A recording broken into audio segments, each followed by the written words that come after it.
Hello, my name's Andy Schmuckler. Every week I publish op-eds in newspapers in the very rural, very red 6th Congressional District of Virginia, where I was a Democratic nominee for Congress back in 2012. I usually am trying to tell the people of this area who are on the other side of the political divide from me some things I think they should hear. I cannot claim that I am making a dent after hundreds of op-eds. Maybe I've had an effect, maybe I haven't. It would be very hard to tell because in today's conservative world, if somebody's thinking is changed away from the orthodoxy, they're not in a hurry to let anybody else know that. So I just do it as an act of faith. And this week's op-ed is called Some Questions for Republicans. And there are 3 of them, and I go at them in sequence. It begins with, does it matter if your leader cares about your well-being? It's been shown that the way Donald Trump handled the COVID pandemic caused some 200,000 more Americans to die than would have died had the nation had a president of normal competence and caring. And because of the way Trump created conflicts over the recommendations of the experts, Trump's followers actually made up a disproportionate number of those unnecessary deaths. To the best of my knowledge, Trump has never indicated the least bit regret about how he performed in the face of that once-a-century public health crisis. What does that mean? What kind of person would not be devastated to think that nearly 250,000 people were killed by that pandemic because he failed to do what the nation needed a president to do? If I had blundered as badly as that, I cannot imagine asserting myself again after that, as a guy the nation should hire to do the job of president. Either he doesn't understand how badly he blew it,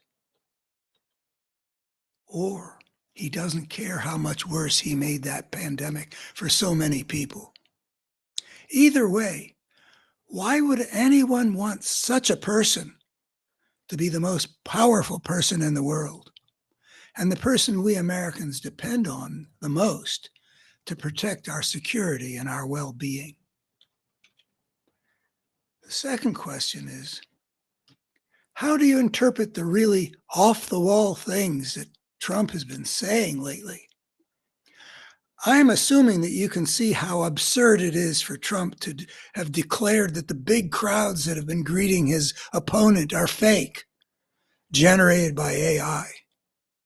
Every one of those events with crowds in all the swing states in the range of 10,000 to 20,000 people is fully documented on video by many dozens of media organizations.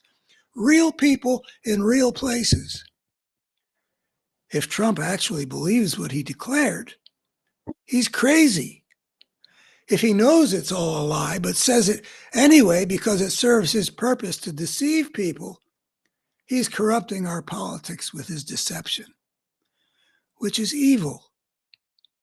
Looking at Trump's message, with lots of language about Democrats cheating, has been interpreted as a way of readying his followers to distrust accurate election results if they show Trump losing again next November. A false accusation to lay the groundwork for trying to seize power against the will of the American people. So if Trump isn't crazy, isn't it clear that he's evil?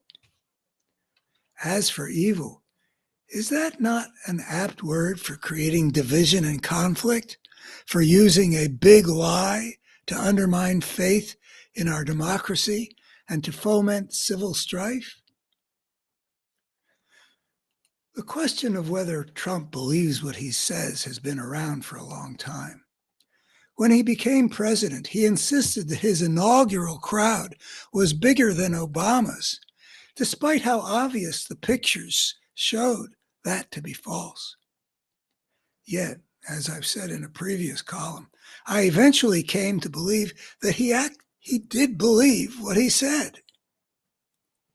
Often what Trump says that seems crazy points to there being some realities that he simply can't face. When the reality is that he lost, perhaps he can't absorb it. Though many of Trump's own people apparently told him that he'd lost the 2020 election, there's a good chance that he only occasionally touched upon that truth. We've seen that Trump experiences the idea of being a loser to be intolerable. And I've come to suspect that he has spent most of his time since the 2020 election in a fantasy world in which he believes what his emotional desperation makes him need to believe. And then there's the third question. How many Republicans will become part of this remarkable tsunami that has lately bolstered the hope that American democracy will survive the upcoming election? Something extraordinary has happened since the Democrats changed their champions at almost the last minute. A tsunami of political passion that has markedly changed the dynamics of the presidential race. There are two possibilities of what that tsunami will amount to. One is that the wave will be confined to the Democratic world. That is, to those who have long felt that it would be a catastrophe for America if Donald Trump were to win the upcoming election. For them, the switch from a candidate that a majority of the electorate thought too old for another term to a younger, more effective candidate meant a switch from dread to hope. The Democratic National Convention, described by many as electrifying, showed how powerful that rebirth of hope has been. The second possibility is also indicated by that same convention in multiple ways, that the Democrats are hoping that this tsunami will spread beyond the bounds of party into the wider electorate.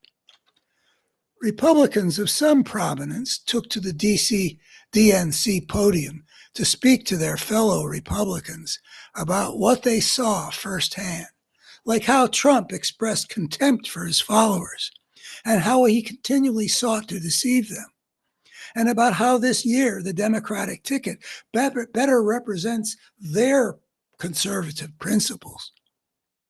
A major effort, with results yet to be determined, is underway to create a permission structure for people who have identified as Republican to vote for Harris, not as Democrats, but as patriots who put country over party.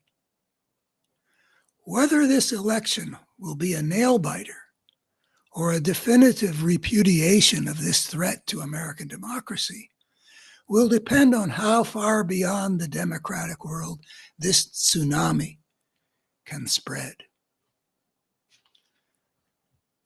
Thank you. That's my op-ed for this week, and I hope that you can make some use of it in your minds or even in the actual world.